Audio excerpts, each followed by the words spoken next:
విజయ్ పథకాలకు అసలు డబ్బు ఎలా వస్తుంది? మహిళలకు 2,500 ఇస్తే ప్రభుత్వం భర్తిస్తుందా? 42,000 కోట్ల అదనపు భారం పడితే రాష్ట్రం భరిస్తుందా? ఉచిత పథకాలు పెరిగితే పన్నులు కూడా పెరుగుతాయి కదా. అసలు విజయ్ ఇచ్చిన హామీలు నిజంగా అమలు అవుతాయా లేక కేవలం మాటలేనా? ఇవన్నీ తెలుసుకోవాలంటే ఈ వీడియో పూర్తిగా చూడండి. Welcome to money explains. ఇప్పుడు సింపుల్ గా అర్థం చేసుకుందాం. తమిళనాడు రాజకీయాల్లో విజయ్ పెద్ద పెద్ద హామీలతో ముందుకు వచ్చాడు. కానీ ఒకటే పెద్ద ప్రశ్న ఏంటి అంటే, ఇంత పెద్ద పెద్ద హామీలకు అసలు డబ్బు ఎక్కడి నుంచి వస్తుంది? ఇందులో కొన్ని హామీలను మనం చూద్దాం. మొదటగా మహిళలకు ఇచ్చిన హామీ, ఇప్పటి వరకు మహిళలకు మాత్రం 1,000 రూపాయలు వస్తుంది. కానీ దాన్ని విజయ్ 2,500కు పెంచాడు. ఇది మంచి విషయమే, కానీ దీని వల్ల ప్రభుత్వానికి వచ్చేది అదనపు భారం. ఇక విద్యుత్ విషయానికి వస్తే 100 యూనిట్ల విద్యుత్ ను 200 యూనిట్ల వరకు పెంచుతామని చెప్పాడు. దీని వల్ల మరో 42,000 కోట్ల రూపాయలు అదనంగా ఖర్చు అవుతాయి. ఇక పెన్షన్ల విషయాలకు వస్తే వృద్ధులు, వితంతువులు, వికలాంగులకు 3,000 రూపాయల వరకు పెంచుతామని చెప్పారు. దీని వల్ల 8,800 కోట్ల రూపాయలు అదనపు ఖర్చు వస్తుంది. విజయ్ ఇంతటితో ఆగలేదు. ఉచిత గ్యాస్ సిలిండర్లు, సంవత్సరానికి 6 గ్యాస్ సిలిండర్లు ఫ్రీగా ఇస్తానని చెప్పాడు. దీనివల్ల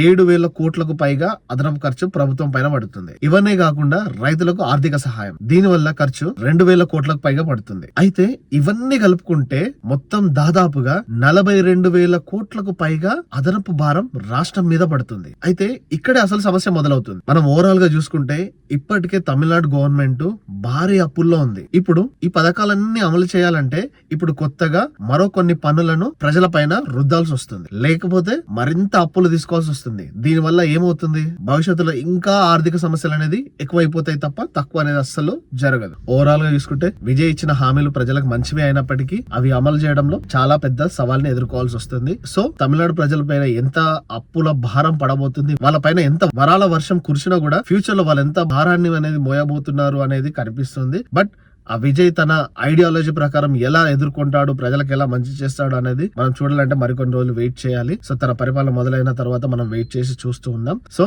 ఇలాంటి interesting videos and simple explanation కోసం please like and share and subscribe Money Explains. ఈ వీడియో నచ్చితే మీ ఫ్రెండ్స్ కి అండ్ ఫ్యామిలీస్ కి షేర్ చేయండి. Thank you.